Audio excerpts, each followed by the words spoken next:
வணக்கம். சிம்மராசி. குரு வக்ர பலன்கள் 2024 முதல் 2025 வரை. வருகின்ற 15/10/2024 புரட்டாசி மாதம் 29ஆம் தேதி காலை 10 மணிக்கு குரு பகவான் வக்ரம் பெறுவார். வக்ர நிவர்த்தி என்பது 11/2/2025 தை மாதம் 29ஆம் தேதி செவ்வாய்க்கிழமை காலை 10 மணிக்கு குரு பகவான் வக்ர நிவர்த்தி பெறுவார். குரு பகவான் வக்ரம் பெற்றால் அதிகப்படியான நற்பலன்களும் திடீர் அதிர்ஷ்டங்கள் என்பது கட்டாயமாக சிம்ம ராசிக்காரர்களுக்கு கிடைக்கும். காரணம், குரு பகவான் வக்ரம் பெற்றால் பின்னோக்கி செல்கிறார் என்று அர்த்தம். பின்னோக்கி செல்லும்போது 9ஆம் பாவத்தினுடைய நற்பலன்களை அள்ளி கொடுக்கின்ற கிரகமாகவே செயல்படுவார் சிம்ம ராசிக்காரர்களுக்கு. சிம்ம ராசிக்காரர்களுக்கு இப்போ இருக்கக்கூடிய காலகட்டத்தில் செய்கிற தொழிலில் பல வகையான நெருக்கடிகள், மேலதிகாரிகளின் கோபத்துக்கு ஆளாவது, எடுக்கின்ற முயற்சிகளில் சற்றும் நற்பலன்கள் இல்லாமல் பல வகையான கஷ்ட நஷ்டங்களை, ஏமாற்றங்களை, பல வகையான பிரச்சனைகளையும் சந்திக்கக்கூடிய அமைப்பில் சிம்மராசி. பொருளாதாரத்தில் மிகவும் உங்களுக்கு பாதகமான சூழ்நிலையில் அமர்ந்திருப்பது குரு பகவான். காரணம், குரு பகவான் சிம்ம ராசிக்காரர்களுக்கு நட்பு கிரகம். நட்பு கிரகமாகப்பட்டது 10ஆம் இடத்தில் அமர்ந்தால் பதவிக்கே ஆபத்துன்னு சொல்லுவாங்க. பதவிக்கே ஆபத்துனாக்கா, பதவி என்பது அரசியலில் அமருவது மட்டுமல்ல. பதவி உங்களுக்கு என்னென்ன வேலை செய்கிறீர்களோ அந்த வேலையிலிருந்து உங்களுக்கு கிடைக்கக்கூடிய பலன்களை பற்றி சொல்லக்கூடிய பதிவாகவே இருக்கும். பதவி என்றதுமே நமக்கு அந்த பதவியில் செய்கிற தொழிலை நீங்கள் முதலாளியா தொழிலாளியா எதுவாக இருந்தாலும் வருமானத்தை கொடுக்கக்கூடிய தொழிலில் இருப்பவர்களுக்கு வருமானத்தில் தடைகளும் எதிர்ப்புகளும், செய்கிற தொழிலில் வருமானம் குறைந்து எண்ணற்ற பிரச்சனைகளாகவே இருக்கும். இந்த 10ஆம் இடத்தில் குரு பகவான் வந்து அமர்ந்தவுடன் பணத்திற்காக கடுமையாக உழைத்தாலும் உங்களுடைய உழைப்புக்கு ஏற்ற ஊதியம் என்பது குறைவாகவே இருக்கும். வேலையில் பார்த்திங்கன்னா வேலை சுமை அதிகரிக்கும். எதிரிகளின் தொல்லைகள் என்பது அதிகமாகவே இருக்கும். குடும்பத்தில் ஒற்றுமை என்பது சிறிதளவும் இருக்காது.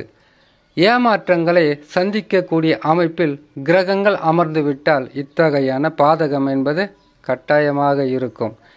சிம்ம ராசிக்காரர்களுக்கு குரு பகவான் 10லே இருப்பது, 2லே கேது பகவான் இருப்பது, 2ஆம் இடத்தில் கேது பகவான் இருந்து விட்டாலே 8லே ராகு இருப்பார்.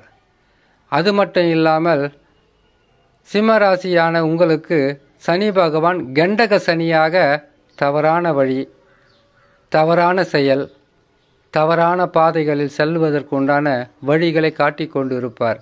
இது உங்களுக்கு அடுத்து வரக்கூடிய கெடு பலன்களிலிருந்து உங்களை காப்பாற்றி கொள்வதற்காக வழி சொல்கின்ற பதிவாகவே எடுத்துக்கொள்ளலாம். காரணம் என்னன்னு கேட்டிங்கன்னாக்கா, இந்த கிரகம் இத்தனையாவது ஆண்டு கழித்து இந்த இடத்திற்கு வரப்போகிறது என்பதை முழுமையாக உணருவதே ஜோதிடர்கள் மட்டும்தான். ஜோதிடத்தை நம்பாதவர்கள் பாடு மேலு. அதை நம்பினா தான் கரெக்டான பாதையில் போயிடணும். இல்லைன்னு கேட்டிங்கனாக்கா, அந்த ஜோசியர் அதை சொன்னார், இந்த ஜோசியர் இது சொன்னார், அதுவும் நடக்கலை இதுவும் நடக்கலை, இங்கே வேறு மாதிரி நடந்துக்கிட்டு இருக்குன்னு கேட்டிங்கனாக்கா, பல லட்சக்கணக்கான சிம்ம ராசிக்காரர்களுக்கு ஒரே தசா, ஒரே வயசு, ஒரே ஒரு ராசியாக இருக்காது. ராசி ஒன்றாக இருந்தால் தசாக்கள் என்பது நட்சத்திர வாரியாக வரும். மகம், பூரம், உத்திர நட்சத்திரங்கிறது பார்த்தீங்களா, கேதுவி நட்சத்திரம், சுக்கிரணி நட்சத்திரம், சூரியனி நட்சத்திரம், இந்த 3 நட்சத்திரம் சேர்ந்தது தான் சிம்ம ராசி. இப்போது அவங்களுக்கு நடக்கிற தசா உங்களுக்கு நடக்காது, உங்களுக்கு நடக்கின்ற தசா அவங்களுக்கு நடக்காது. அவங்களுக்கு ஒரு கிரக அமைப்புகள் இருக்கும் ஜாதகத்தில், உங்களுக்கு ஒரு கிரக அமைப்புகள் இருக்கும் உங்களுடைய சொந்த ஜாதகத்தில். இப்படி இருக்கும்போது தசாக்களும் மாறுபடும், நட்சத்திரங்களும் மாறுபடும். அப்படி மாறுபடும் போது ஒரு சிம்ம ராசிக்காரர் எந்த பிரச்சனையும் இல்லாமல் நிம்மதியாக இருப்பார்.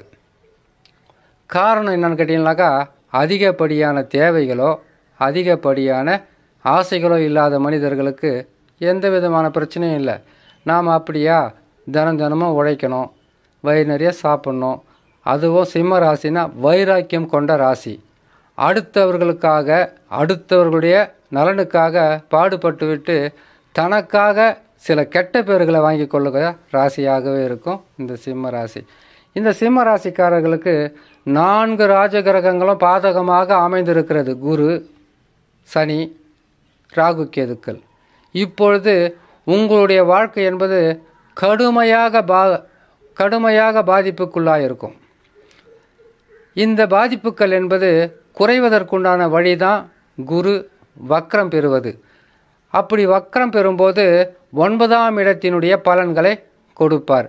9ஆம் இடம் என்பது என்ன? பொருளாதாரம் உயரும், காசு பணம் நீங்கள் கேட்ட இடத்துல கிடைக்கும்.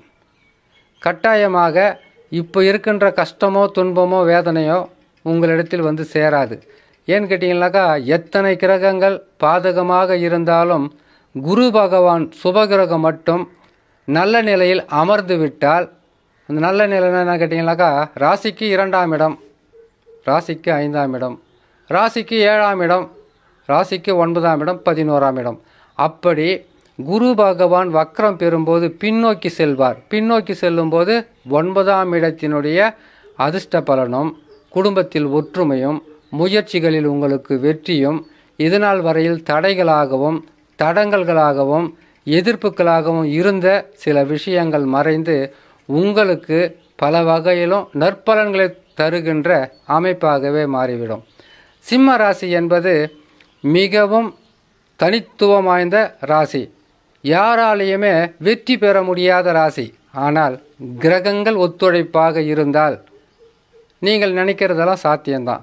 இல்லைன்னா சிறிது சர்க்கல் வரும், அதுக்கப்புறம் சில பிரச்சனைகள் வரும், வாழ்க்கையில் பல வகையான இன்னல்கள் வரும். பொறுமையாக இருக்க வேண்டும் சிம்ம ராசி. குரு பகவான் வக்ரம் பெறுவதால் உங்களுக்கு அதிர்ஷ்டம் மட்டுமல்லாமல் தடைகள் விலகும், குடும்பத்தில் சந்தோஷம் பிறக்கும், செய்யும் தொழிலும் சரி வியாபாரமும் சரி வெற்றியை தரும். இதனால் வரையில் பட்ட கஷ்டங்களுக்கு குரு பகவான் வக்ரம் பெற்றவுடன் ஒரு நல்ல பலனாகப்பட்டது சிம்ம ராசிக்காரர்களுக்கு கிடைத்தே தீரும் என்று சொல்லி இன்னொரு நல்ல பதிவில் உங்களை நான் சந்திக்கிறேன். நன்றி, வணக்கம்.